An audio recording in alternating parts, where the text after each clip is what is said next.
योजनेतून कोणत्या महिलांना पैसे मिळणार नाहीत, त्यासाठी हे आहेत नियम. तर कोणते नियम आहेत हे आपण या व्हिडिओमध्ये पाहणार आहे.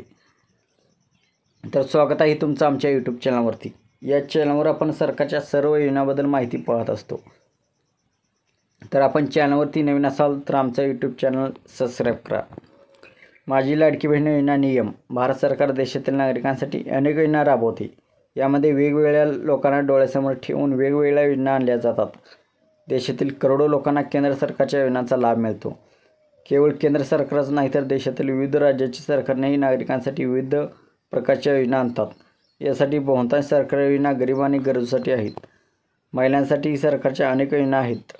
यावर्षी महाराष्ट्र सरकारने राज्यातील महिलांसाठी नवीन योजना सुरू केली होती. माझी लाडकी बहीण योजना असे या योजनेचे नाव असून यामध्ये लाभार्थी महिलांना सरकार दर महिन्याला 1500 रुपये देते. परंतु या योजनेअंतर्गत लाभ मिळवण्यासाठी सरकारने काही पात्रता निकष निश्चित केले आहेत, ज्या अंतर्गत राज्यातील या महिलांना योजनेतील लाभाचे पैसे मिळणार नाहीत. योजनेबाबत काय नियम आहेत हे आपण जाणून घेऊया. तर या महिलांना पैसे मिळणार नाहीत. माझी लाडकी बहीण योजनेअंतर्गत सरकारने काही नियम आणि पात्रता निश्चित केली आहे.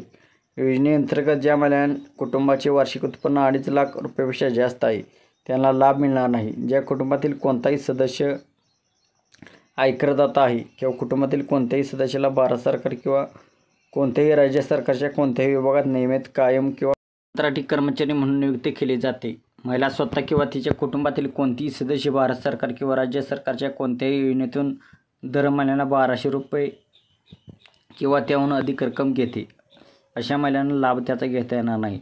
महिला किंवा तिच्या कुटुंबातील कोणतेही सदस्य भारत सरकार किंवा राज्य सरकारच्या कोणत्याही मंडळ, महामंडळ, मंडळ किंवा उपक्रमाचे अध्यक्ष, संचालक किंवा सदस्य असावी किंवा कुटुंबातील कोणत्याही सदस्याच्या नावावर ट्रॅक्टरशिवाय 4 चाकी वाहन आहे किंवा महिला आणि तिच्या कुटुंबातील सदस्याकडे 5 एकरपेक्षा जास्त शेतजमीन आहे, मग या महिलांना लाभ मिळणार नाही लाडक्या बहिणीचा.